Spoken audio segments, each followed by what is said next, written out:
Hey there, welcome back to High Infidelity, the best channel for cheating stories. Like and subscribe to channel for more spicy stories. Now, let's get into today's story video. Me, 25 male/female, found out 5 nights ago that my girlfriend, 25 female of 6 years, cheated on me with a mutual friend, 25 male, am now waiting for my taxi to take me to the airport for my new life.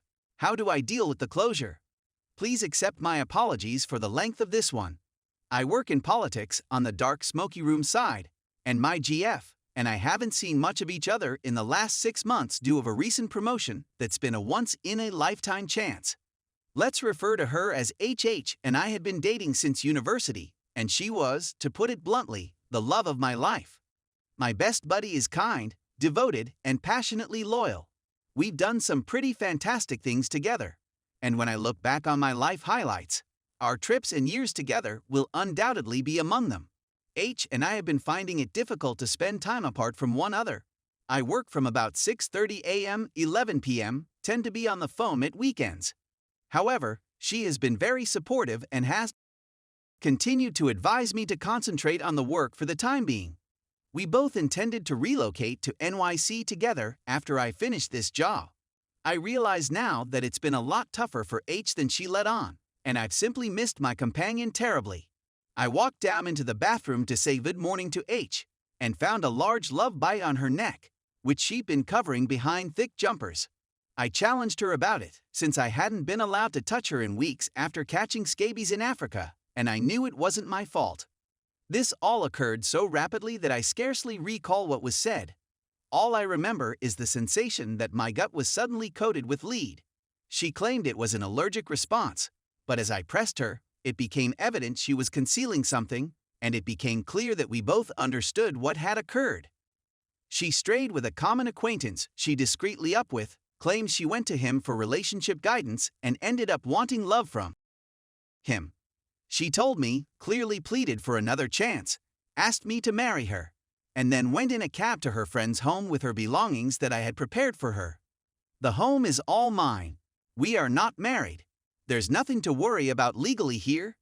After she went, I carefully got ready for work, packed my lunch, straightened my shirt, and then just lost it and sat down with some scotch and some cigarettes and wallowed in self-pity for the night. For the last week, this has been my evening ritual.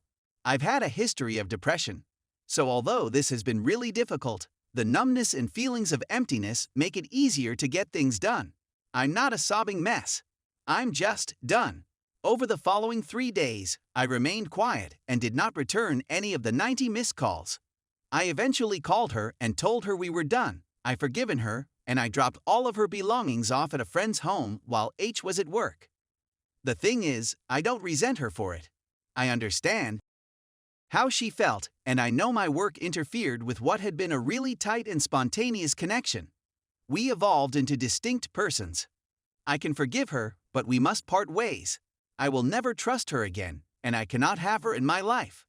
Not when it's not even a good idea for me to have a relationship when my life is this bad.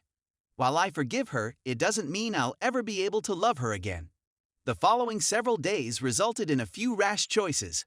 I went immediately to my boss, who also happens to be one of my closest friends, and he graciously volunteered to give up all of his yearly leave so I could fix myself out. When I informed him that going in that mansion would just bring back negative memories, he made me an offer, a year-long employment working on a massive project for an international government, which I accepted. This entails a whole new career, a new life in a new nation, and an entirely new kind of workplace and project. So I rented out my property, which my brother would care after, and decided to merely purchase a ticket and go to my new home before the job started. It also makes visa stuff easier. I haven't informed H since I've been trying to keep NC happy, and she has all of her belongings. The cab will arrive in around 2 hours. Here are my inquiries. Should I inform H? Isn't it impolite to let her find out through a friend? When I'm so far away from everything, how can I get closure, and what procedure can I use? How can I prevent this from becoming a fast fix? Is there a chance that when I return home after a year, it will all come flooding back? I'm scared that all I'm doing is running away from my issue, and that by doing so, I'll never confront the basic betrayal. Do any Redditors have any advice on relocating to a foreign country? How do you make new friends? Have I been too hasty? Importantly, does anybody have any advice for getting over cheating? This is the second time I've been cheated on, and although I'm okay with a year of being alone, I'm concerned about what comes next. Is it really worthwhile to strive to be true to anyone? Thank you in advance, and thank you for all of your aid over the years in helping me get through the final week of my life. Update 1. Some of you may recall that I had some questions and that I was on my way to start a new life, which I never mentioned is in Africa. Things have taken some strange twists since then, so I thought I'd keep you updated. So I'm still not in Africa since my taxi got involved in a small mishap and I missed my flight. No one was wounded, but you can't get another taxi on the highway fast. Fortunately, I have full coverage up to my eyes. I called my employer to notify him and was preparing to book flights for the weekend when he requested me to remain a few more days since his desk had been struck by a tidal wave. I'd do anything for this man, so I of course agreed, and I ended up staying for Christmas to say goodbye to my family and give them some time before I departed for a year. To say thank you, my boss's secretary spent the most of the week locating me a new apartment, scheduling vaccines, and basically organizing my life. So I haven't informed her I'm going, and we haven't kept in touch. A close friend said that she had a talk with H, and made it plain that I'm serious about wanting a long stretch of quiet between us. H seems to be dealing with it poorly, as seen by her tears and the need for her friends to care after her phone, which I expected to make me joyful, but it doesn't. I only told one person, her father. I would highly encourage anybody else on here not to break NC for X's family members, but you must realize that I cannot answer the phone to this guy. I have a lot of respect for him, and we've spent a lot of time alone sipping from his incredible whiskey collection and chatting about things. He's provided me with invaluable support and advice throughout my life, and I'd be much worse off without him. He asked whether I could ever forgive his daughter, and I told him that there was no sense in continuing since trust had been fundamentally damaged, and he apologized and accepted it. He honestly told me that I should consider going away for some alone time and asked me to meet him in the city where I work. I informed him where I was going and begged him not to notify H until I was gone. He pledged to honor my requests, and that was enough for me. This guy is old school, and I know his word is important to him. I also left some words for family members to pass on clandestinely after I'm gone, since the whole family has been fantastic to me. My time since has gone much more smoothly than it might have. I've gone to the gym often, Rule 1, and spent at least 2 hours every night, excluding Christmas, sparring with my brother. I've seen old friends and spent a lot of time with my family before I depart. We finished the business that had fallen on my boss's desk, and he took me out for an unbelievable farewell supper with himself and his wife, which was lovely. It was some unlimited meat establishment, which makes me question why everything isn't unlimited meat. My personal disposition has been promising. There was a frightening level of numbness for a few days, but keeping myself occupied really helped me feel normal again. I can't emphasize enough to everyone how vital it is to get up and do something rather than languishing. It alters your whole mentality and makes everything so much simpler. In terms of other plans, I've already signed up for a Muay Thai gym out there and found an old training partner who works in the same city, so we'll meet up.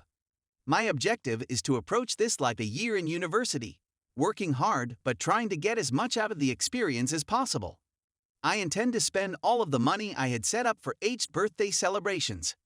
Thank you to everyone who informed me that there are some individuals you can trust out there, but I suppose I'll have to be single for the time being. I'm thinking about getting some therapy since I know I'll be alone for at least another year, and I don't want mistrust to become my default setting.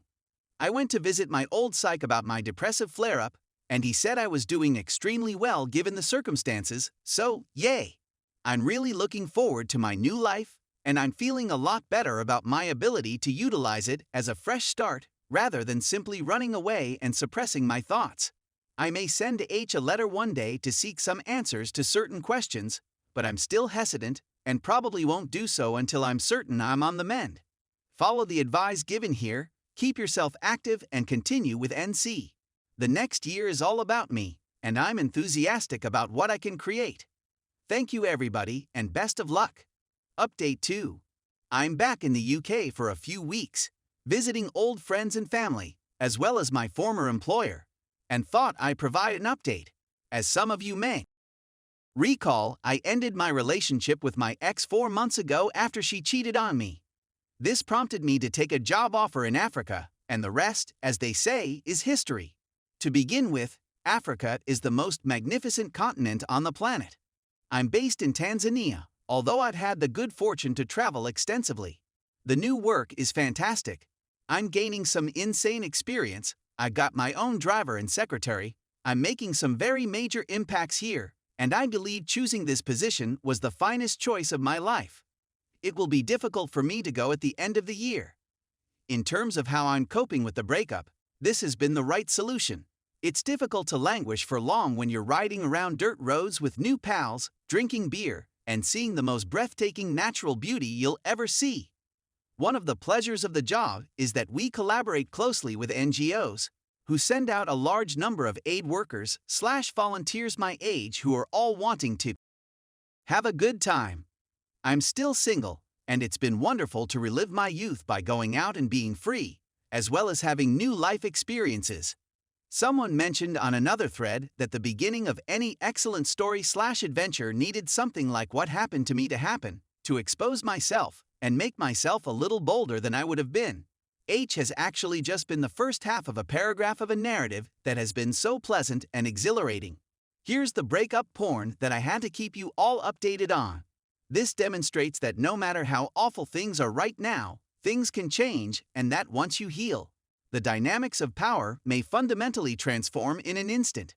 With H, I kept NC. Some friends have informed me that once she found out I was leaving, she asked all of my friends if they had my African phone number. She's barred from all email/social media my phone and has been living with her parents for months now, having opted to spend some time alone. Keep in mind that I haven't seen or talked to her since this all started. Guess who was waiting for me at arrivals when I arrived in London a few days ago? Apart from my mum, of course. HH appears out of nowhere, stares at me, and begins to weep. To be honest, I was dumbfounded. H had seen the flight information I placed on a common friend's wall and ridden a 4-hour train down to London to urge me to take her back. Remember, my mum was lurking in the background the whole time. I told H nothing had changed, thanked her for coming. I was truly moved by whatever this exhibition was, and gave her some money to catch a taxi home, partly because she was a wreck, partly to make myself feel superior. At this point, it hit me how much everything had changed. I still have sentiments for H, but they're couched much more reflectively. I felt immense sadness for her at the time, and I don't believe I've ever been more certain that being on my own is what's best for me.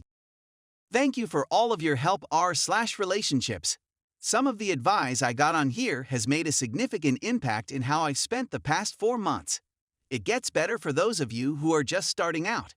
Keep no contact, take care of yourself, go to the gym, and make time to meet new people.